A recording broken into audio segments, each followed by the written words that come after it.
Bien, ha llegado el momento de la glosa a cargo de Antoni Basas, periodista, que yo no dudo que os va a parecer de un grandísimo interés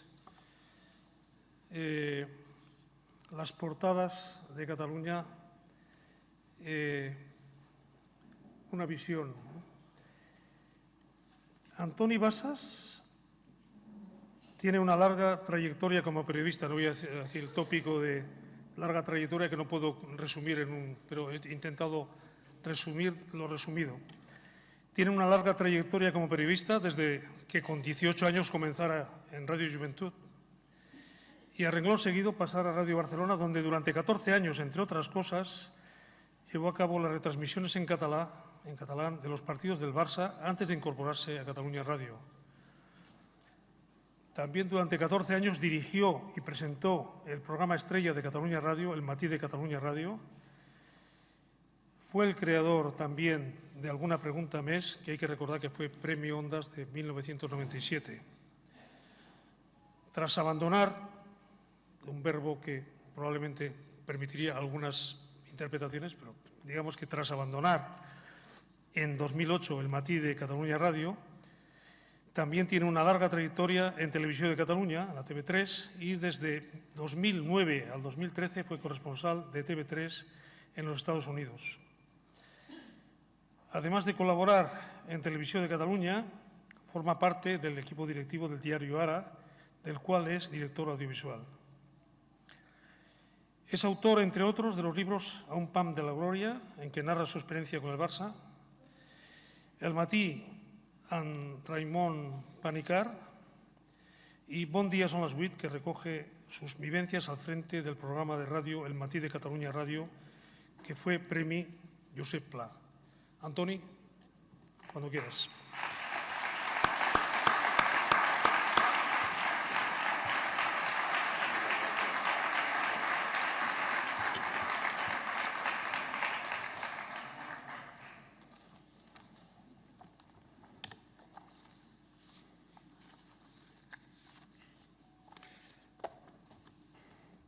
Consejera de la Presidencia, autoridades, colegas y, sin embargo, amigos, amigas y amigos, buenas tardes a todos y muchas gracias por el honor que supone poderme dirigir a ustedes y hacerlo aquí en el Círculo de Bellas Artes. La situación me recuerda al inolvidable Paco Sanui, que, hablándome de sus años como delegado de la Generalitat aquí en Madrid, una vez me confió: en Madrid, a las 8 de la tarde, si no das una conferencia, te la dan. Me corresponde, pues, el doble honor de ser el conferenciante de las 8 de hoy y de hacerme eco en la capital de España del significado de la Fiesta Nacional de Cataluña que ayer se celebró. Lo hago, como ha dicho Gorka, en calidad de periodista. Durante algún tiempo, en efecto, dirigí El Matí de Catalunya Radio y en cierta ocasión recibí una carta procedente de Madrid. En el sobre ponía mi nombre y debajo ponía el nombre del programa. Pero en lugar de El Matí, escribieron El Matiz de Catalunya Radio, que encontré un delicioso juego conceptual, casi como un poema visual de Brossa, ¿no? Evocaba la idea de que la periferia peninsular aporta matices. Bueno, hoy me esforzaré en exponer todo lo contrario. Convendrán conmigo que es imposible hablar hoy de Cataluña en Madrid pretendiendo mirar de soslayo al enorme elefante que se nos ha colado y que está aquí entre nosotros de manera ostentosa, dando trompazos, achicando el espacio. Me refiero, claro está, a la inminente sentencia que el Tribunal Supremo ha de dictar sobre 12 políticos y líderes civiles, personas todas ellas de paz, acusadas de delitos que no han cometido, 9 de las cuales llevan en prisión provisional ya cerca de 2 años, que se dice pronto, en una suerte de escarmiento en cabeza propia y, sobre todo, en cabeza ajena, en millones de cabezas ajenas de esta generación y, si es posible, de futuras generaciones, que esto es de lo que se trata. Comenzar con este recuerdo para todos los investigados, presos, exiliados, entre los cuales el presidente Puigdemont, es tan triste como útil, triste por razones obvias, y útil porque ejemplifica la contumacia del Estado en el error a la hora de desactivar ese fardo marcado con un sello donde pone problema catalán que vamos cargando de generación en generación Y, francamente, es muy pesado de cargar, porque es muy pesado ser presentado como una pieza que no encaja, salvo que lo que se pretenda sea un encaje de piezas uniforme. Problema catalán, o como dijo el presidente en funciones Pedro Sánchez en el último debate de investidura, nuestras tensiones territoriales. Como si las relaciones entre Cataluña y el Estado español estuviesen regidas por unas fatídicas fuerzas telúricas que de vez en cuando provocan un temblor de tierra al que hay que responder con los servicios de emergencia. No hay tales fuerzas. Lo que hay es la realidad. Y a la realidad elefantiásica no se la puede soslayar, sino que hay que tratarla políticamente. Y la realidad es la existencia de Cataluña como nación. Y no hay fuerza pública, ni administración de justicia, ni guerra sucia, ni traslados de sedes de empresas, ni brunetes mediáticas capaces de eliminar esta realidad que viene dando señales de su existencia en la historia contemporánea de España con claridad y determinación sostenidas. Bueno, y con fortuna descriptible, con las excepciones de dos cosechas generosas en empatía, la de 1931 y la de 1977. Esa realidad natural clama por un reconocimiento político. Como digo, no soy historiador ni político, de forma que esta glosa tiene que ser una aproximación periodística al tema y espero que funcione, porque, como dijo el editor del Washington Post, Phil Graham, el periodismo es el primer borrador de la historia. Y hay otra cita norteamericana de autoridad a este respecto, es una frase del dramaturgo Arthur Miller, que afirmó que un buen periódico es una nación hablándose a sí misma. Bueno, pues ¿en qué términos se ha sustanciado esta conversación diaria? ¿Qué ha quedado escrito en ese borrador de la historia? El ejercicio sería digno de diversas tesis doctorales y esto solo la conferencia de las 8, así que nos limitaremos a sobrevolar algunas páginas. Algunas duelen. Les voy a leer los títulos de algunos artículos publicados para ir pillando algunos de los tonos recurrentes.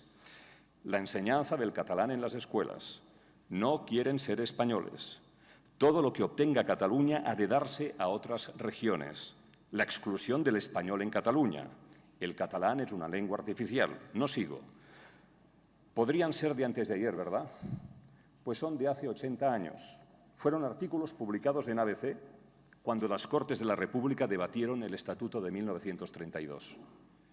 Como decía Antoni Puigvert en La Vanguardia hace 2 lunes, si se quiere encontrar una salida al pleito, es imprescindible reconocer esta constante histórica. En España suscita alergia cualquier planteamiento catalán del moderado al más radical. ¿A qué nos referimos cuando hablamos de la personalidad nacional de Cataluña? Miren, les voy a mostrar la que fue la primera portada del primer periódico editado en catalán después de la Guerra Civil. Es la portada del diario Avui del 23 de abril, Sant Jordi, de 1976. Portada densa, mucha tipografía, en plan decíamos ayer, con una excepción, ese recuadro de arriba a la derecha, titulado 37 años después.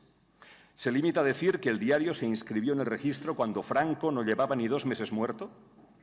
Hace notar que, por tanto, la inscripción se hizo durante, cito, la monarquía de Joan Carles, y añade que el Avui pretende ser la voz escrita de un pueblo que quiere volver a tener una personalidad estructurada ante la historia. Por eso hemos escogido la fecha del 23 de abril para salir a la calle. Una fiesta nacional, dice el Avui, de amplio eco popular. O sea, prisa para no perder un segundo de libertad, aunque sea libertad vigilada.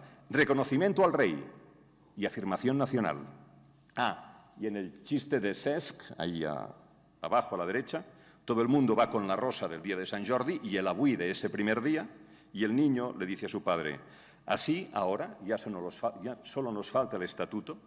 Es decir, lo de la personalidad estructurada se llama autogobierno. Cataluña ya andaba en eso cuando el presidente del gobierno español se llamaba Carlos Arias Navarro. Un año más tarde, esta portada discreta y asustadiza, de 23 de abril del 76, tiene otro color literalmente. 23 de abril del 77. Volem l'Estatut, a pelo, recuperando el escudo de la Generalitat Republicana.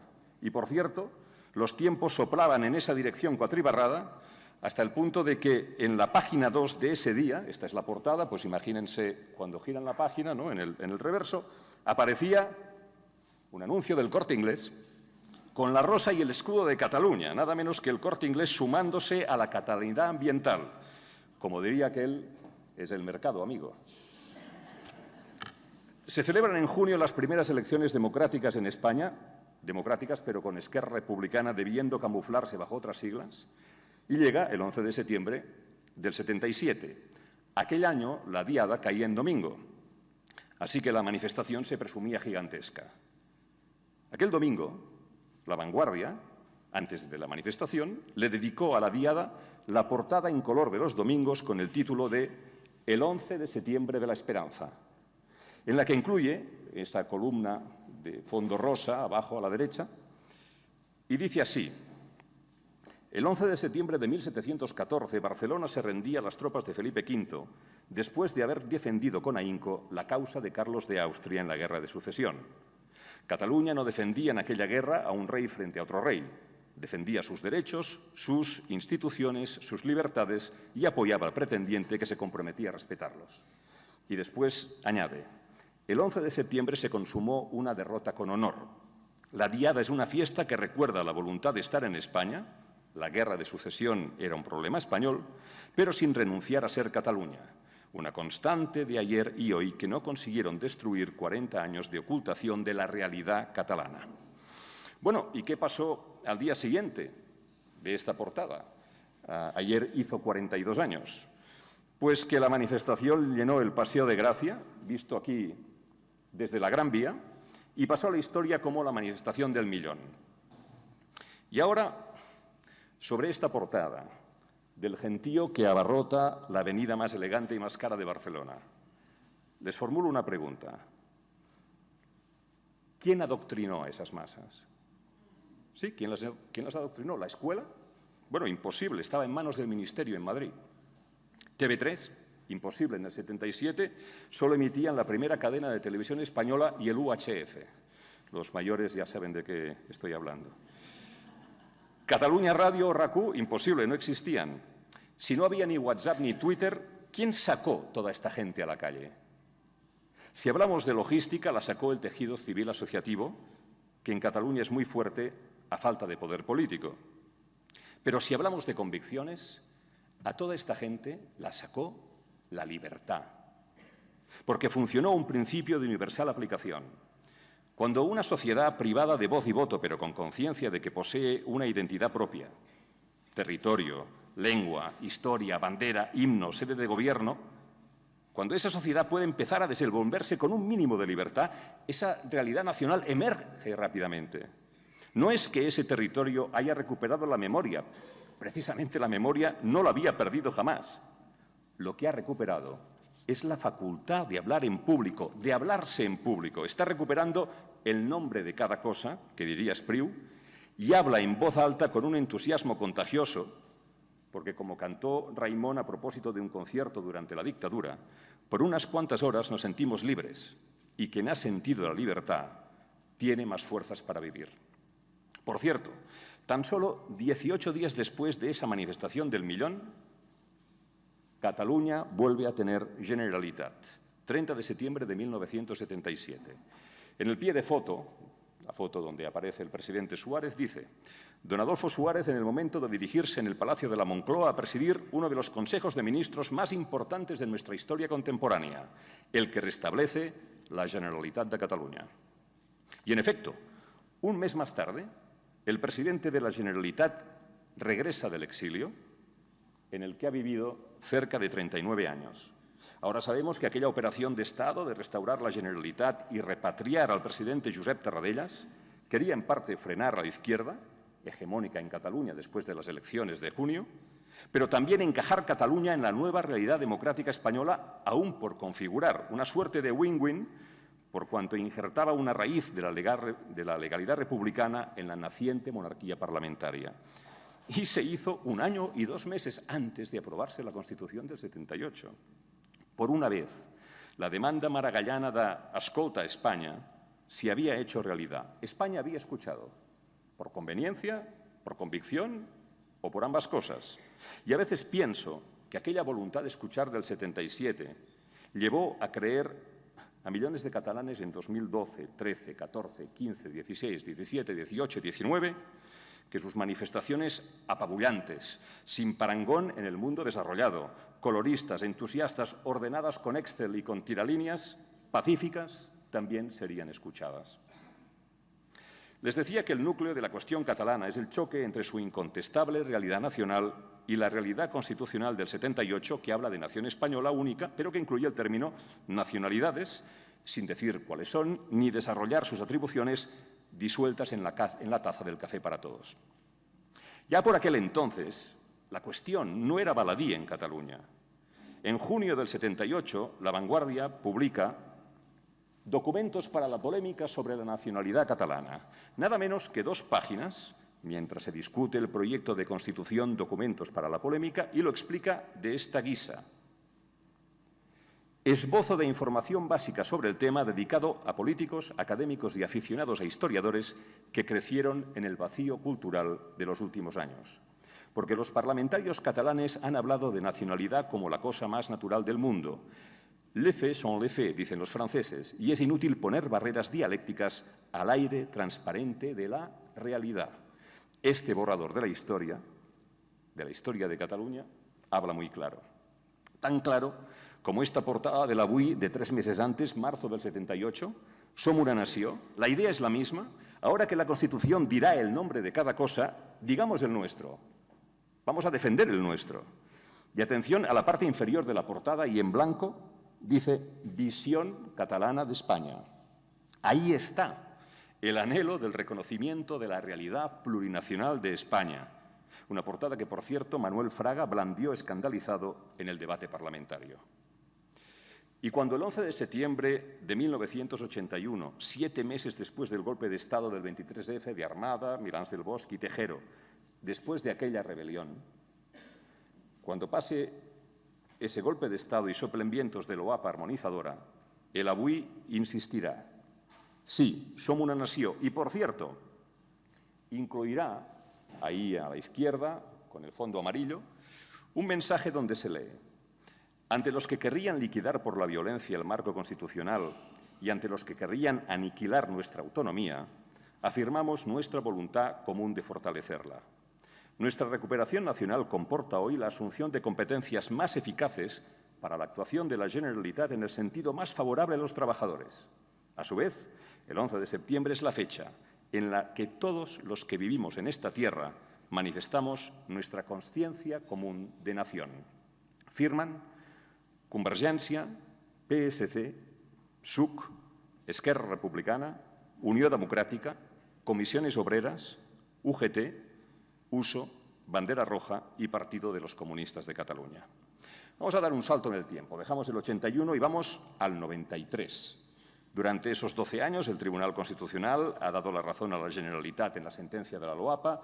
ABC considerará a Jordi Pujol español del año y a partir de los Juegos Olímpicos del 92, Barcelona se ha convertido en una capital mundial.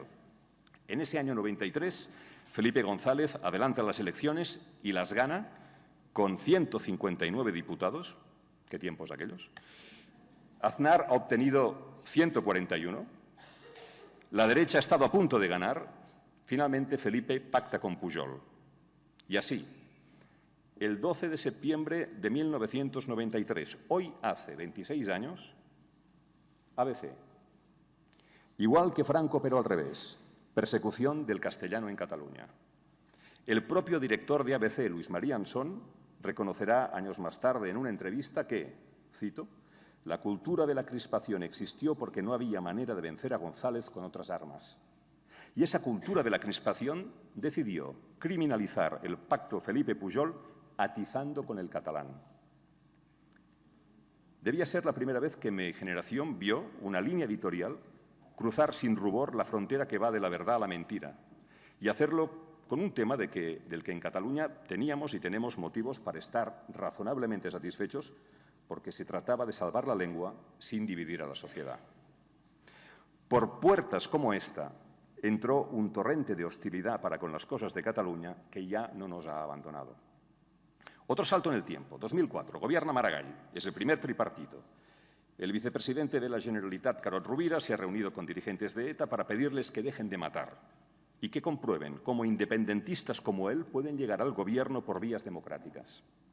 Se filtra la noticia, ETA usa la reunión para anunciar que no atentará en Cataluña y El pacto de ETA con los socios del PSOE avergüenza a Cataluña e indigna a España. Y ahí, al fondo, el aún candidato Zapatero que se mira el apretón de manos de montaje con una sonrisa de valla publicitaria. Pero todo ello no impedirá que un mes más tarde, cuando el terrorismo islamista asesine cerca de 200 personas aquí en la estación de Atocha, centenares de miles de catalanes ocupen de nuevo ese cruce del Paseo de Gracia con la Gran Vía para manifestar su rechazo y su solidaridad con las víctimas de Madrid. De hecho, esa manifestación, ese gentío en este cruce, no es nada nuevo, porque ese mismo enclave ha sido desbordado con ocasión del secuestro de Miguel Ángel Blanco, el asesinato de Ernest Lluch o la guerra de Irak. 2 días más tarde de esta fotografía, Zapatero gana las elecciones y tenemos un socialista en la Moncloa y otro, Maragall, en la plaza de Sant Jaume y una promesa de por medio, que seguro que todos recordarán. Pascual, apoyaré la reforma del Estatuto que apruebe el Parlamento de Cataluña. Y en un intento de zanjar el viejo contencioso nacional, el preámbulo del Estatuto dirá que el Parlamento, recogiendo el sentimiento y la voluntad de la ciudadanía, ha definido Cataluña como nación de una manera ampliamente mayoritaria. La Constitución española, en el artículo 2, reconoce la realidad nacional de Cataluña como nacionalidad. Bueno, al día siguiente, el Parlamento aprueba que Cataluña es una nación en una nación de naciones. Que cunda la alarma y que cunda por el fuero, de nación solo hay una, y por el huevo, nada de concierto a la vasca ni relación bilateral. Al día siguiente, el Parlamento aprueba por fin el Estatuto. Ustedes saben que el Parlamento de Cataluña lo componen 135 diputados. ¿Recuerdan con qué mayoría se aprobó el Estatuto?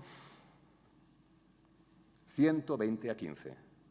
Cuando a veces se rasgan vestiduras porque el actual Parlamento catalán está dividido, como si los demás parlamentos fuesen una peña de amigos, me acuerdo de este marcador, 120 a 15, que llevará al presidente Maragall a afirmar: España entenderá que tiene ante sí al 90% de los catalanes. Bueno, pues no.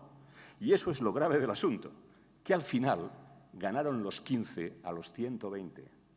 Pero eso aún había de llegar. En Cataluña, en aquel momento, había tanta ilusión como inquietud, hasta el punto de que la prensa catalana, el día que la noticia está en Cataluña, mira hacia España. La incógnita de Madrid, en el Avui. O bien este inequívoco: el Estatut se aprueba con la mano tendida a España. El editorial de La Vanguardia, titulado La hora de España, arranca en la portada, dirá: solo las grandes naciones saben llevar a cabo ajustes inteligentes de su anatomía sin caer en el drama ni en el aspaviento histriónico. Y España es una gran nación. En el diario El Punt lo resumen con esa invocación que los catalanes aprendemos nada más venir al mundo. Perdón. Dios mío.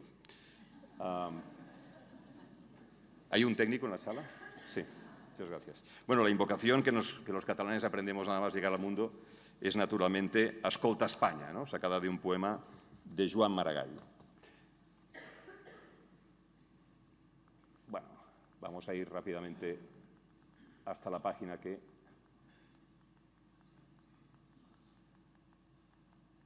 tenemos. Escolta España. ¿Y escuchó España? Bueno, ustedes mismos. Acuerdo en Cataluña para aprobar un estatut contrario a la Constitución, directamente. O bien, el Parlamento catalán aprueba un estatuto que el Gobierno reformará en las Cortes. El entusiasmo es descriptible. En enero de 2006, el ministro Bono arresta por primera vez en democracia a un teniente general en cuyo discurso de la Pascua Militar alertó de las graves consecuencias que para las Fuerzas Armadas podría conllevar la aprobación del Estatuto de Cataluña, y todo por si el conocimiento del catalán se declaraba obligatorio. 3 semanas más tarde, el PP se lanza a buscar 4 millones de firmas contra el Estatuto en una especie de 2 de mayo y la patria está en peligro. Empieza en Cádiz, por aquello de la Constitución de 1812, y los micrófonos de la cadena SER muestran el daño irreparable que se está cometiendo. La periodista se acerca a una señora que está firmando. ¿Para qué firma, señora? En contra de Cataluña. No, en contra de Cataluña. No, ¿cómo se llama eso? Del Estatuto. Del Estatuto. Bueno, al fin y al cabo lo mismo. En noviembre de 2007, el presidente Montilla viene a Madrid y advierte del riesgo de desafección entre los catalanes. Enric Juliana creará el término el catalán preñat, el catalán cabreado. En abril de 2009, casi 3 años después del referéndum, el Tribunal Constitucional aún no ha publicado la sentencia sobre el recurso del Partido Popular. Y en un artículo titulado «Castración química para el Estatuto», Victoria Prego revela que a estas alturas no se está deliberando sobre el contenido, sino sobre la forma que se va a dar a ese contenido. De esa manera, tan invisible pero tan efectiva como una castración química, podrán los magistrados ir sacando del fallo una larga retahíla de inconstitucionalidades flagrantes. La expresión elegida para la analogía me parece brutal. Ya saben para qué tipos de delincuentes reincidentes está pensada la castración química. El momento es crucial. Será la primera vez desde la restauración democrática que el Tribunal Constitucional se pronunciará sobre una ley fundamental que ya está refrendada por los electores. Y por eso, en noviembre de 2009, en que seguimos sin sentencia, la prensa de Cataluña emite un mensaje excepcional, sin precedentes. La Vanguardia, el periòdico de Catalunya, Avui, El Punt, Segre, Diari de Tarragona, La Mañana, Diari de Girona, Regió 7, El 9-9, Diari de Sabadell y Diari de Terrassa publican un editorial conjunto titulado La dignidad de Cataluña. El título es elocuente y el contenido aún más. Lo extracto. La definición de Cataluña como nación, el derecho y el deber de conocer la lengua catalana, la articulación del Poder Judicial en Cataluña y las relaciones entre el Estado y la Generalitat son los puntos de fricción más evidentes del debate. Está en juego el espíritu del 77. Podría estar madurando una maniobra para transformar la sentencia sobre el Estatut en un verdadero cerrojazo institucional. Están en juego los pactos profundos que han hecho posible los 30 años más virtuosos de la historia de España. Hay preocupación en Cataluña y es preciso que toda España lo sepa. Hay un creciente hartazgo por tener que soportar la mirada airada de quienes siguen percibiendo la identidad catalana como el defecto de fabricación que impide a España alcanzar una soñada e imposible uniformidad. Los catalanes pagan sus impuestos y contribuyen a la transferencia de rentas a la España más pobre. Hablan una lengua que, en vez de ser amada, resulta sometida a obsesivo escrutinio por parte del españolismo oficial. Estos días, los catalanes piensan ante todo en su dignidad. Conviene que se sepa. No estamos ante una sociedad débil, postrada y dispuesta a asistir impasible al menoscabo de su dignidad. Si es necesario, la solidaridad catalana volverá a articular la legítima respuesta de una sociedad responsable. Año 2009, hace 10 años. La sentencia del tribunal llega finalmente en junio de 2010. El TC corrige el pacto entre los catalanes y el Estado y otra vez al Paseo de Gracia. Cataluña sentencia. La cívica manifestación, pone ahí, la cívica manifestación es equiparable a la de septiembre del 77 y se acerca a la de Irak. La continuación de la historia es conocida. En 2012, el borrador de la historia recoge que en ese mismo cruce donde el 77 se clamaba por el Estatuto, por la autonomía, ahora se grita de manera masiva y por primera vez por la independencia. 1977-2012. Mientras tanto, el tono con el que se debate en los medios ha ido subiendo. Aparecen palabras como desafío o pulso y la desafección ya se muestra sin disimulo. Por ejemplo, en 2011, cuando el PP de Rajoy gana las elecciones, pero ni una sola provincia catalana se ha teñido de azul, el Avui titulará «Catalonia is not Spain». Y el lenguaje se retroalimenta hasta el punto de que en radios, tertulias y artículos de opinión se habla de Cataluña o de lo catalán en unos términos en que, francamente, creo que nadie se atrevería a utilizar para hablar de otras minorías étnicas, religiosas o nacionales. Voy concluyendo. El presidente Mas convoca para el 9 de noviembre de 2014 una consulta sobre el futuro político de Cataluña, una pregunta en catalán, castellano y aranés. Quiere que Cataluña sea un Estado. En caso afirmativo, quiere que este Estado sea independiente. La participación supera las previsiones más optimistas. 2,3 millones de personas acuden a votar en condiciones difíciles porque la consulta ha sido suspendida por el Tribunal Constitucional. Bien. El 9N masivo reclama una salida política en La Vanguardia y, en el Ara, las colas para votar. En El País, ese día, Cataluña celebra un 9N inútil para definir su encaje en España. Y uno se pregunta, ¿cómo puede confundirse que el resultado de la votación no se aplique jurídicamente con el hecho de que sea inútil? ¿Cómo puede decírsele a más de 2 millones de ciudadanos que su voz es inútil? Y a partir de aquel momento, la justicia empieza a ocupar el espacio que debería ocupar la política, también en las portadas. En La Razón, donde, por cierto, aparece otra vez lo de una votación inútil, así la definió el ministro de Justicia, desobediencia, prevaricación y malversación, que son 3 de los 2 delitos por los que el presidente Mas y 3 de sus consejeros serán condenados. Y en ABC, con un votante que parece salido del infierno, dels pastorets, farsa, desobediencia y desafío del Estado en Cataluña. Y en ese momento, la partida política ya no se juega solo en España, sino en el marco europeo y en el marco mundial. Así que para ver si España escucha, o a la vista de que España no escucha, hablemos al mundo. We want our own independent state, en la portada de Lara, tal día como hoy de 2015. La palabra desafío ya no ha desaparecido de las portadas desde 2014. La leemos, por ejemplo, en La Madre de todos los días, el 1 de octubre de 2017. La democracia española ante su mayor desafío.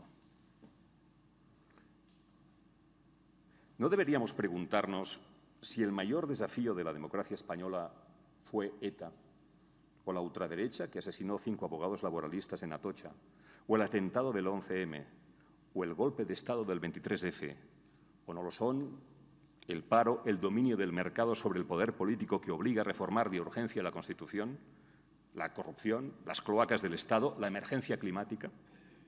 Millones de catalanes se preguntan si plantear un referéndum que ha sido posible en Canadá o en el Reino Unido es el mayor desafío, ¿por qué no se ha desactivado antes políticamente hablando? Porque acabamos de ver que todo esto no ha sucedido de la noche a la mañana. Hay más preguntas. ¿No es un contrasentido reclamar para España la condición de democracia plena e impedir una salida democrática? Una salida democrática a un conflicto tan pacífico que creo que todos los países que padecen conflictos violentos darían lo que no tienen para tener un conflicto a la catalana. Pero ¿cómo es posible que en el 78, con el franquismo en la policía, en la judicatura, en el ejército, en la cultura política de la calle, porque no habíamos conocido otra cosa, fuese factible incluir nacionalidades en la Constitución y que hoy, en 2019, aún esté por desarrollar? ¿No habíamos quedado que en ausencia de violencia se podía hablar de todo? ¿Cómo puede dejarse un referéndum o una negociación política bilateral fuera del pensamiento pensable en una democracia plena? Millones de catalanes explicarán a sus hijos y a sus nietos que ese 1 de octubre, 10.000 policías bajados de un barco amarrado en el puerto de Barcelona recibieron la orden de reprimir por la fuerza un referéndum. Es que era ilegal, replican algunos.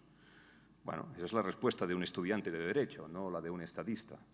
Porque, ¿qué hacían esos millones de catalanes aquel día? ¿Atracar un banco? ¿Quemar un bosque? ¿Secuestrar criaturas? No, votar. Por eso la comunidad internacional se echó las manos a la cabeza ante las imágenes de las cargas. Millones de catalanes vivieron el 1 de octubre de 2017 con la humillación por la violencia de la por ellos, pero con la emoción de haber defendido las urnas, con el orgullo de haber defendido derechos civiles que no son nacionales, son universales. Y les aseguro que por más errores que hayan cometido sus líderes políticos, que los han cometido, esos millones de catalanes se irán de este mundo orgullosos del 1 de octubre de 2017. Las urnas eran las únicas armas para que votasen los del sí y los del no. ¿Cómo van a ser las urnas un desafío en el siglo XXI? Vivimos un tiempo en que felizmente podemos escoger hasta nuestra identidad sexual. ¿De verdad que no podemos escoger nuestra identidad nacional? Si la cultura política española considera intolerable que una comunidad pueda plantearse la independencia, incluso si de buena fe le duele el mero hecho de que una comunidad se lo plantee, ¿no debería preguntarse qué ha hecho para evitarlo? ¿Qué ha hecho para provocarlo? Pero sobre todo, ¿qué puede hacer para solucionarlo que no sea a por ellos y todos a la cárcel? Vamos a dar por bueno que la secesión de Cataluña sea el mayor desafío de la historia contemporánea española. Bueno, pues si Cataluña tiene esa capacidad de desencadenar la mayor de las crisis a todo el Estado, ¿no será porque Cataluña, según todos los parámetros convencionales, es mucho más que una simple comunidad autónoma? ¿No será que se trata de una nación perfectamente emancipable? ¿Y eso se pretende gestionar con policías y con jueces? Desde octubre del 17, otras palabras han entrado en la conversación nacional. Rebelión, sedición, golpe de Estado, supremacismo. Hemos tenido que escuchar durante el juicio en el Supremo que el 1 de octubre los votantes teníamos miradas de odio. Esa es la palabra más grave de todas, por injusta y porque después del odio solo hay un abismo. Miren, una nación es una construcción cultural y política desde donde se contempla el resto del mundo con una mirada particular. Los catalanes somos perfectamente conscientes de que Cataluña es tan solo el nombre que recibe el mundo en aquella parte del planeta. A este respecto, la penúltima imagen. Un friki de los mapas norteamericano creó un mapa de lenguas usadas en Twitter a base de agregar el Big Data que iba recogiendo en Google Chrome. Bueno, en Europa, el universo Twitter devolvía la imagen de un mosaico multicolor. Rojo para el alemán, azul cielo para el italiano, violeta para el francés, el portugués de azul marino, de rosa el castellano, y ahí, en el nordeste de la península, aparece, ahí lo tienen en el zoom, el verde limón del catalán. Es bien visible que Cataluña tuitea en catalán y en castellano. Esa es la realidad. ¿Es un ultraje pedir que se atienda a la realidad? ¿Es mucho pedir que se escuche? Hoy sigue habiendo preocupación en Cataluña. Estos meses, millones de catalanes se han visto sentados ellos mismos en el banquillo del Supremo y se sentirán igualmente condenados. Están cansados que la historia de Cataluña se haya convertido en una serie de memoriales de agravios cuando creen que podrían presentar un memorial de éxitos. Han visto la cultura catalana como invitada a las dos ferias del libro más importantes del mundo, Frankfurt y Guadalajara, en México. Comprueban que el Made in Catalonia hace un buen papel en todos los rankings nacionales e internacionales, pero sobre todo comprueban en la convivencia diaria el hecho de que millones de personas nacidas fuera de Cataluña, y sus hijos y sus nietos, han hecho realidad el sueño catalán. Y por ello, a pesar del enojo, a pesar del vacío que se les hace, seguirán ofreciendo la aportación de lo que, a mi parecer, representa para el mundo que Cataluña siga viva. Una victoria de la cultura y una victoria de la libertad. Muchas gracias.